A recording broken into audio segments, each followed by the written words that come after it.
Here I have Samsung Galaxy A05, and today I'm going to show you how to take screenshot on this device. So firstly you should open screen which you want to capture, wherever, could be home screen for me, and then you just press combination of keys, power key plus volume down like this, and the screenshot is taken.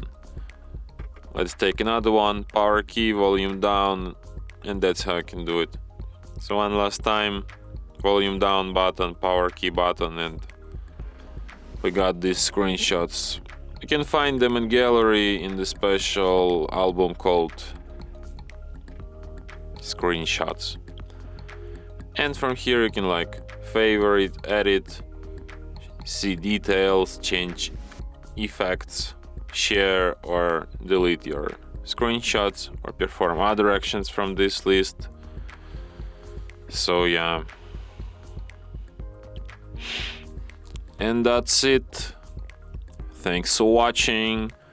If you find this tutorial useful, don't forget to hit that like button and subscribe to our channel.